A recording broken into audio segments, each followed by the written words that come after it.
Chers amis, bonjour, nous sommes ce Shabbat, le dernier Shabbat de l'année, de Tafshin P. Gimel, 5783, Parashat Nitzavim Vayeler. Nous savons très bien que la fête de Rosh Hashanah approche très vite et évidemment qu'on a le devoir de se préparer à rentrer à Rosh Hashanah. Alors, une des préparations, évidemment, il y a la préparation physique et matérielle. Tous les repas de Yom Tov, c'est une mitzvah. Mais il y a avant tout une préparation, nous, nos enfants, qui vont être à la choule, qui vont prier dans un sidour. On doit nous préparer nos enfants. Et nous, en tant qu'adultes, en tant que pères, en tant que responsables de notre propre foyer, nous avons le devoir également de savoir réellement qu'est-ce qu'on demande à Rosh Hashanah. Car quand chaque père de famille va prier à Rosh Hashanah, il ne va pas prier que pour lui, il va prier pour tout son ensemble de sa famille, évidemment, s'il est chef communautaire, pour toute sa communauté.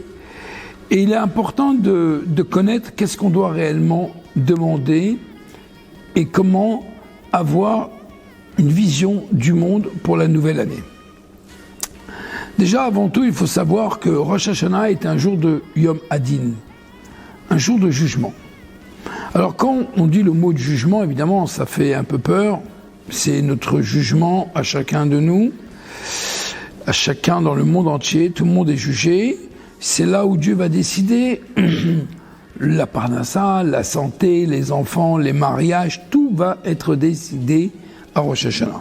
Donc tous les besoins matériels et tous nos plaisirs, tous nos désirs, tout ce qu'on a besoin et tout ce qu'on veut et tout ce qu'on court après toute l'année, c'est là où ça va se décider. Mais il y a autre chose que nous devons faire, et ce que nous faisons également à Rosh Hashanah. Nous prions pour que Dieu il soit le Melech Haolam, pour que Dieu il soit le roi du monde. C'est-à-dire que Dieu lui-même, dans la Gemara, il lui demande « Tamlochuni alechem » je vous demande, s'il vous plaît, couronnez-moi. Vous voulez que je sois roi? Dans ces cas-là, il faut me demander. Dieu il ne veut pas être imposé.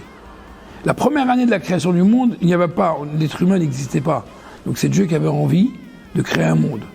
Après, il a voulu s'associer. Il a voulu nous associer. Alors automatiquement, nous maintenant, nous devons également le couronner. Et là, il y a a priori une petite contradiction entre le fait d'un côté qu'on demande le couronnement de Dieu, et quand on demande le couronnement du Créateur, on est face à un roi, on ne doit pas demander d'autres requêtes que son couronnement. Et en même temps qu'on le couronne, il y a également la parnassa, la santé, tout ce qu'on a besoin, tout ce qui est nécessaire pour un être humain, pour un juif, pour qu'il serve Dieu correctement. Alors c'est quand même étonnant, la vérité, de mélanger le côté matériel, purement matériel, qu'on a besoin de tant de bouteilles de lait, tant d'argent, tant de besoins matériels, et de l'autre côté, on va parler évidemment de spiritualité, de Dieu, des dieux et de Dieu. Alors il faut savoir encore une fois qu'il est intéressant de voir que à la tfila de Rosh Hashanah, il y a une haftara, un passage qui concerne Chana. Chana qui n'avait pas la mère de Shmuel. Avant d'avoir Shmuel, elle n'avait pas d'enfant du tout, elle était stérile. Et donc elle a bien sûr, évidemment, comme toute mère, elle est peinée et elle en souffrait beaucoup. Et elle est allée prier à Shiloh avant la construction du Beth Amikdash, et le Kohen l'a considéré comme une soularde. Et là, elle lui répond, pas du tout, je ne suis pas une soularde, je déverse mon âme vers Dieu. Il faut savoir, donc déjà, comment un Kohen comme Elia Cohen a pu la considérer comme une soularde. Et en vérité, le roi David dit toujours qu'en vérité, Chana, elle demande quoi? Elle demande un enfant. Alors, pour Elia Cohen, demander un enfant au Beth Amikdash, au Mishkan, Shiloh, ça a l'air d'être a priori pour lui quelque chose qui est secondaire par rapport à d'autres choses beaucoup plus importantes, Dieu et l'attachement à Dieu. Alors il faut savoir que le roi David dit toujours Re'evim gam tsemeim tit ataf nafsham, nous avons faim, j'ai soif, mon âme est enveloppée. Pourquoi on a faim? Pourquoi une personne a faim? En vérité, on croit qu'on a faim parce que c'est de manière biologique uniquement. Donc j'ai faim, je dois manger, dès que j'ai mangé, j'ai plus faim. Mais en vérité, ce n'est pas qu'une question biologique. Il faut le rassurer, c'est qu'il y a aussi une raison là-dedans, l'âme. Reivim gam tsemeim titataf nafsham, ça veut dire que mon âme également, elle veut faire partie de cette fin matérielle. C'est-à-dire, en d'autres termes, le corps, il mange, l'âme, elle est là, elle veut contribuer. Qu'est-ce qu'elle veut contribuer dans le service de Dieu? Ce n'est pas que le corps qui mange, mais en vérité, l'âme, elle contribue quand on mange. Ça veut dire quoi? C'est-à-dire qu'en vérité, on est dans un monde matériel, dans un monde public, Reshut Arabim. Et en vérité, dans le domaine public, il y a des mélanges. Il y a du bien, du mal, du bien. Et finalement, il est difficile, entre mon âme et entre mon corps, finalement, on est toujours attiré vers les désirs, les plaisirs. On revient de vacances, les gens, on les voit toujours courir, avoir plus, et encore plus. Et quand ils reviennent de vacances, finalement, s'ils peuvent trouver encore d'autres vacances, d'autres idées, on n'est jamais satisfait, finalement, on se dit, bon, Hachem, évidemment, mais encore une fois, il y a une forme de soif matérielle. Il faut savoir que l'âme aussi, elle a une forme de soif, et c'est là où David Amelech dit, Reivim, Gamtsim, Titataf, Nafsham, même mon âme est enveloppée également de cette soif et de cette faim. Alors en vérité, il faut savoir que quand on se trouve pas maître à bord, si c'est pas moi qui dirige, c'est quelqu'un qui me dirige. Si je suis dans un domaine public qui veut dire un peu mélange de culture, eh bien, un jour, quelqu'un est rentré chez le Rabbi Lubavitch et il a dit au Rabbi, je suis un peu éparpillé dans ma vie. Je suis un peu éparpillé dans ma vie, je ne sais pas quoi faire dans ma vie, je suis un peu dans tous les sens. Le Rabbi a dit, regarde ce crayon, prends ce crayon et commence à nous décrire un cercle. Et quand il a fait un cercle, le cercle n'était pas symétrique. Une fois, deux fois, trois fois. Pourquoi il n'est pas symétrique? Le Rabbi a sorti de son bureau un compas et là, le cercle est devenu symétrique. En réalité, le Rabbi a dit, qu'est-ce qui manque dans la vie? Nekudat Bachaim. Il manque le point, le centre, le but de ta vie.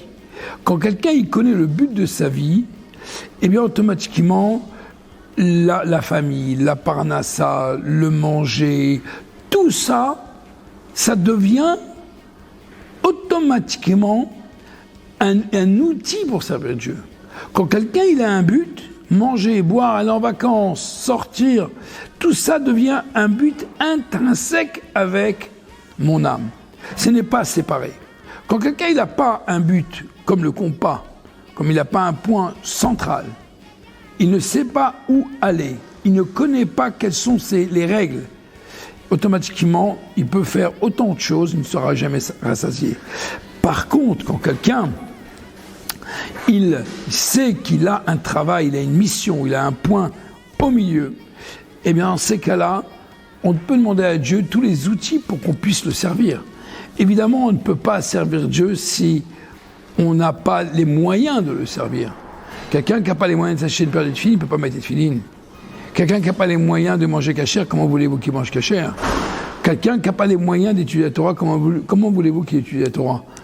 Il faut être clair. Aujourd'hui, tout coûte cher. Et il faut évidemment demander, réclamer à Dieu, que Dieu nous donne tout ce qu'on a besoin pour pouvoir le servir correctement. Ça s'appelle des outils de travail. Donc finalement, si quelqu'un, il sait ça, et c'est ça que Hana, elle dit à Elia Cohen, j'ai déversé mon âme. C'est-à-dire, en vérité, toi, tu crois que je suis demandé un enfant comme ça? Je n'ai pas demandé un enfant comme ça. J'ai demandé un enfant pour que mon enfant, il soit le canot, que je sois moi-même un canot pour la divinité de Dieu. Que moi, je sois un tsinor, que je sois moi-même un canal pour apporter au monde ce que Dieu il a besoin de moi.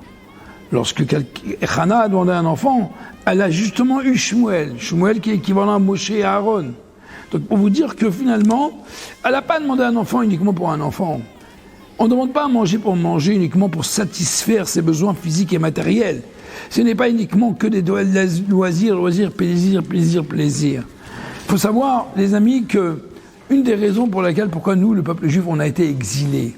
Exilé signifie quoi? Être éparpillé dans les quatre coins du monde. Vous avez voyagé cette année. Partout où vous avez été, vous avez trouvé des bêtes Chabad. Au fin fond de n'importe quel endroit, en Thaïlande, partout au Mexique, partout où vous avez été. Pourquoi il y a autant de juifs un peu partout? C'est une punition, oui ou non? Dieu a dit, voilà, je vais vous exiler. Quel rapport entre la punition et l'exil? Eh bien, en vérité, l'exil symbolise en vérité ne pas savoir où est le centre de notre vie. Comme le fameux compas. Dieu dit dans cette paracha, je vous ramènerai.